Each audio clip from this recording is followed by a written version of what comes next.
भगवंताचं नामस्मरण महाराज अतिशय सोपा उपाय सांगितला। ज्या उपायानं महाराज भगवंताचं नामस्मरण तुम्ही जर करायला लागला तर जन्म जन्मांतरी पर्यंत असणारी जी महाराज पाप आहे ती पाप त्या ठिकाणी नष्ट व्हायला लागतात। एक वेळ महाराज तुम्ही नामस्मरणाची एकरूपता साधायला सुरुवात केली की तुमच्यामध्ये असणारा जो रजोगुण आणि तमोगुण आहे तो हळूहळू हळू महाराज कमी व्हायला लागतो, सत्वगुणाची वाढ व्हायला लागते। एक वेळ सत्वगुण वाढला आणि रजोगुण आणि तमोगुण कमी झाला की आपल्यामध्ये असणारे जे काम आणि क्रोध आहेत, जे आपल्याला पाप करायला भाग पाडत आहेत, ते काम क्रोध सुद्धा त्या ठिकाणी नष्ट होतील। एक वेळ पाप व्हायचं बंद झालं की महाराज जीवनामध्ये येणारी दुःख सुद्धा बंद होतील। शिल्लक राहणार महाराज फक्त आणि फक्त सुखच असेल, ज्या परम सुखाची गणना कोणीही करू शकणार नाही। माऊलीचा नुसता हरिपाठ म्हणून चालणार नाही, माऊलीला काय म्हणायचं हे सुद्धा पाहिलं पाहिजे। देवाचे द्वारी उभा क्षणभरी तेने मुक्तीचारी साधेला, म्हणजे महाराज माऊलीला एवढंच म्हणायचं आहे याच्यामधून की हे देवाचं द्वार म्हणजे मोक्षाचं द्वार आहे। त्या मोक्षाच्या द्वाराच्या अलीकडे आम्ही आहे, पलीकडच्या बाजूला मोक्ष आहे म्हणजे देव आहे। त्या देवापर्यंत जर तुला जायचं असेल तर मुखानं काय म्हटलं पाहिजे? हरिमुखे म्हणा, हरिमुखे म्हणा। जर मुखानं हरीचं नाव घ्यायला सुरुवात केलीस, नामस्मरण करायला सुरुवात केलीस तर त्या नामस्मरणाची ज्या वेळेला तू एकरूप होशील ना, तू एकरूप झाल्याच्या नंतर तुला जो मिळणारा त्या नामस्मरणातून आनंद आहे, त्या आनंदाची त्या पुण्याची गणना कोण करेल?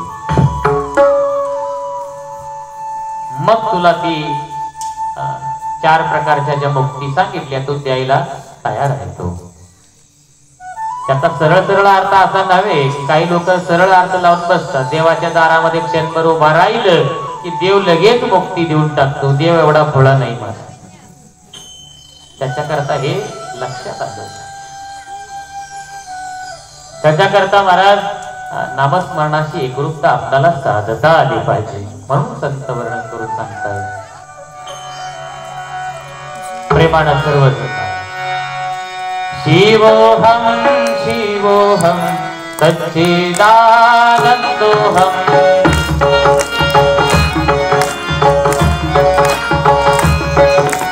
शिवोहम शिवोहम सच्चिदानंदोहम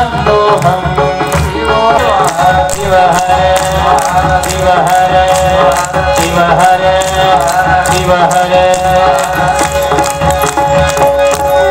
अशी टिप्पणीतनं कुठं महाराज कबूतर बाहेर येत असतात।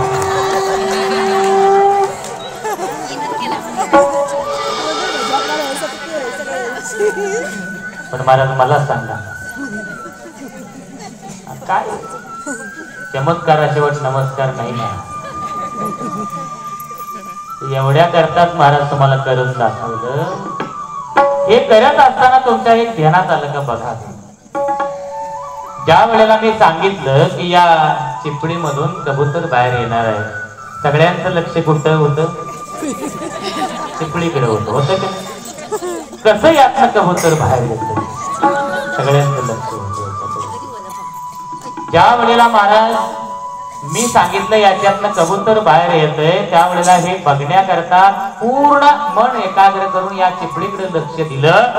हे बघत असताना, हे करत असताना मुखानं नाम सुरू होतं, हातानं टाळी वाजत होती। त्या वेळेमध्ये महाराज बाहेरचा कसलाही विचार नव्हता, घरचा नव्हता, प्रपंचाचा नव्हता, रानातला नव्हता, घरातला नव्हता, देशाचा नव्हता, राज्याचा नव्हता, जिल्ह्याचा नव्हता, तालुक्याचा, गावाचा कसलाच विचार डोक्यामध्ये नव्हता।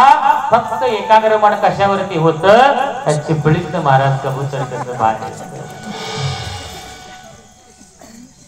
इतकं महाराज मन एकाग्र केलं पाहिजे आणि भगवंताचं नाम घेतलं पाहिजे, तर महाराज त्या नामस्मरणाचा आनंद तुम्हाला प्राप्त होईल। बाकीचं सगळं महाराज विसरून दिवसातले महाराज 23 तास 55 मिनिटं तुमच्या प्रपंचाला द्या, परंतु 5च मिनिटं महाराज भगवंताचं नामस्मरण असं घ्या।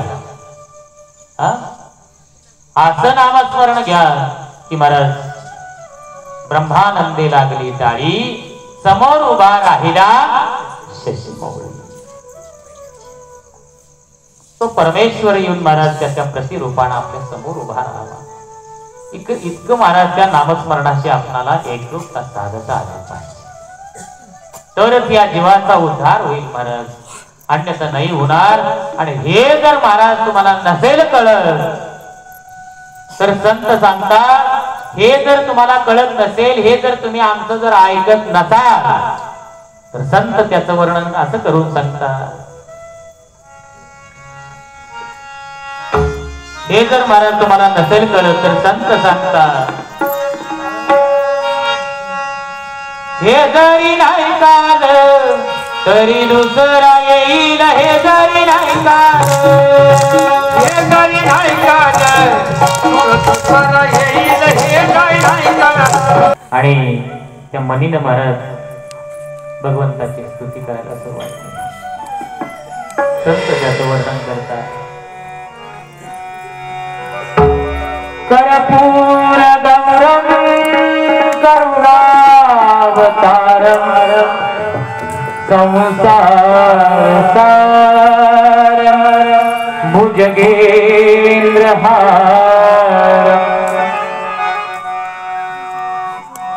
सदा वसन्तं हृदयारविन्दे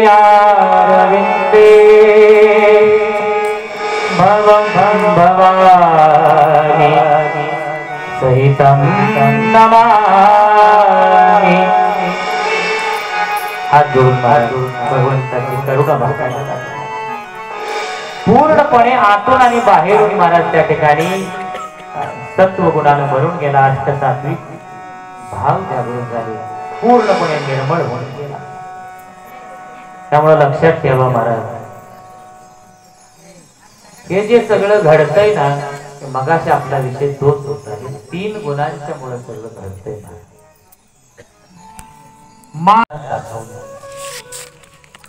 त्यावेळेला विष्णूंना सांगितलं की हे बघा, या मणीकडे बघितल्यानंतर या मल्लासुराची मला सुद्धा दया येते.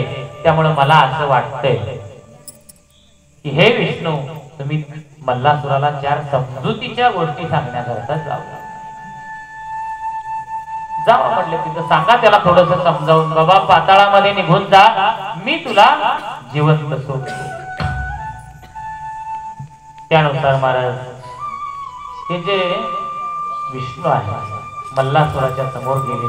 4 समजुतीच्या गोष्टी सांगितल्या तरी सुद्धा हा सुडानं पेटलेला दैत्य त्याने नकार दिला. सांगितलं आता युद्ध होणं हे अनिवार्यच आहे. मग काही झाले तरी चालेल. विष्णूंनी ज्या वेळेला ही बातमी मार्तंड भैरवाला येऊन सांगितली, त्यावेळेला मार्तंड भैरवाने सांगितलं ठीक आहे, त्याचाही संहार होणं गरजेचंच आहे. आता महाराज मार्तंड भैरव आणि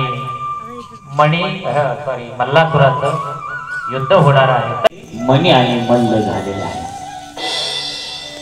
ज्यांचा संहार माझ्या हातनं होणं हे विधिलिखित आहे. युद्ध तर अनिवार्य झालं होतं. मार्तंड भैरव पुन्हा महाराज युद्धभूमीवरती आले. तिकडून महाराज मल्लासुर समोर आला. त्यावेळेला मल्लासुरानं महाराज सुडानं पेटलेला असल्यामुळं नको त्या पद्धतीनं महाराज महादेवाशी व्यवहार करायला सुरुवात केली, नको ते महादेवाला बोलायला सुरुवात केली. त्यावेळेला महाराज महादेवाला धृतमारीला सांगितलं, तू एकच काम कर, तुला भूक लागली ना, हे सगळी दैत्यसेना खायला सुरुवात कर.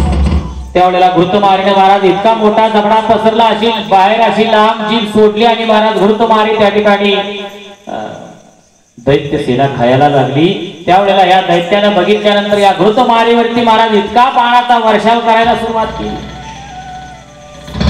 त्यावेळेला मार्तंड भैरवाने सुद्धा या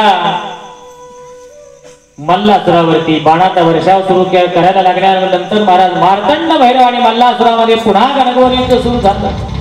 एकमेकावरती महाराज ज्या वेळेला शस्त्रास्त्रांचा वार करत होते, संपूर्ण पृथ्वीचा त्या ठिकाणी थरकाप त्या ठिकाणी उठलेला होता.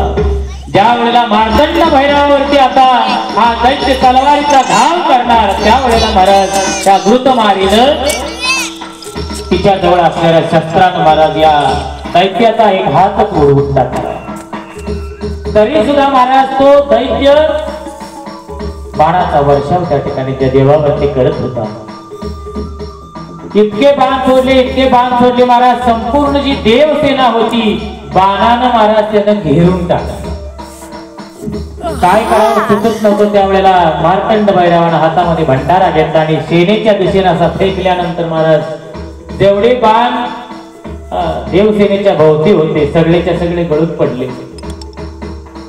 परंतु काही बाण जे होते महाराज ते त्या घृतमारेच्या दिशेने सोडल्यामुळे घृतमारे बाण लागून त्या ठिकाणी बेशुद्ध पडली होती. मार्तंड भैरवानं सांगितलं, हे कालाग्निरुद्रा त्या घृतमारीला घेऊन ये. सावध करून महाराज कालाग्निरुद्र त्या ठिकाणी घृतमारीला घेऊन आला. त्यावेळेला रागाने जो क्रुद्ध झालेला जो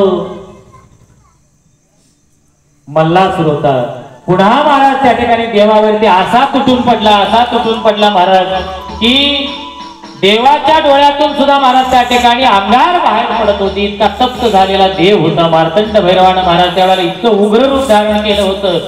तेवढ्याच ताकदीनं महाराज तो मल्लासुर सुद्धा त्याच्यावरती महाराज हल्ला करत होता. मल्लासुर हल्ला करत असताना देवाच्या मनामध्ये आलं की आता याची सुद्धा आता मरणाची वेळ जवळ आलेली आहे. कारण महाराज हे संपूर्ण जे युद्ध होतं ते 9 दिवस आणि 9 रात्रीपर्यंत सुरू होतं आणि मणिमल्लाचं आणि देवाचं जे युद्ध होतं महाराज हे 6 रात्री म्हणजे 5 रात्री आणि 1 दिवस असं 6 रात्रीपर्यंत महाराज 6 दिवसापर्यंत हे युद्ध सुरू होतं. आणि बरोबर जो चंपाषष्ठीचा दिवस होता या दिवशी भगवंतानं ठरवलं की आता याच्यावरती अनुग्रह करण्याची वेळ आलेली आहे. त्यावेळेला पुन्हा महाराज हातामध्ये ते त्रिशूळ घेतलं आणि अभिमंत्रित केलं आणि त्या मल्लासुराच्या दिशेने ज्या वेळेला फेकलं महाराज त्यावेळेला मल्लासुरानं अनेक हातांनी ते अडवण्याचा प्रयत्न केला तरी सुद्धा अडवू शकला नाही. छातीमध्ये येऊन सरळ घुसलं आणि मल्लासुर जागच्या जागी महाराज खाली कोसळला.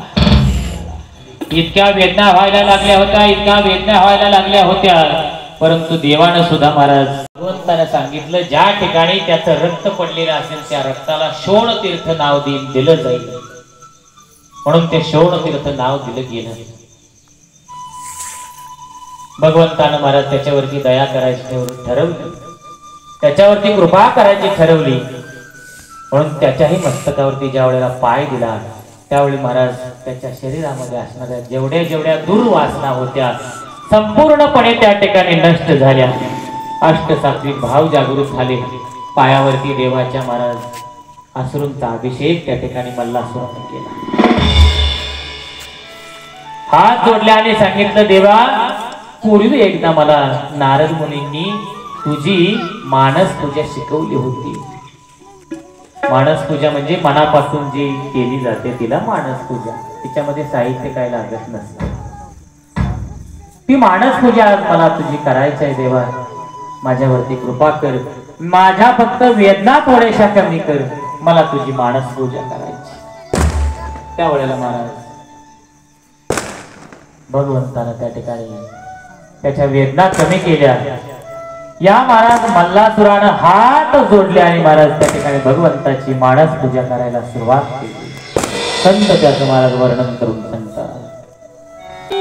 त्यावेळेला महाराज मल्लासुरानं हात जोडले आणि देवाजवळ प्रार्थना केली, देवा खरंच तू जर माझ्यावरती जर प्रसन्न झाला असशील तर मला एवढंच वरदान दे, हे देवा माझं नाव तू काय कर धारण कर.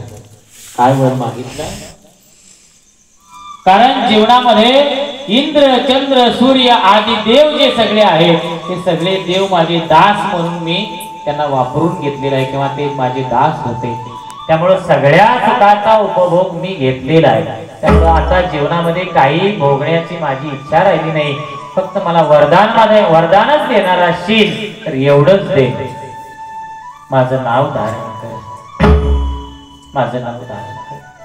त्यावेळेला भगवंतानं तथास्तु असं म्हटलं आणि संपूर्ण देवसेना दैत्यसेनेसमोर सांगितलं, आजपासून मी मल्लासुराचं नाव धारण करतो. आजपासून माझे भक्त मला मल्हारी म्हणून ओळखतील. सर्वांनी महाराज त्या ठिकाणी भंडाऱ्याची उधळण केली. सर्वांनी जयकार केला. मल्हारी मार्तंडाचं शांत झाले सदानंदाचा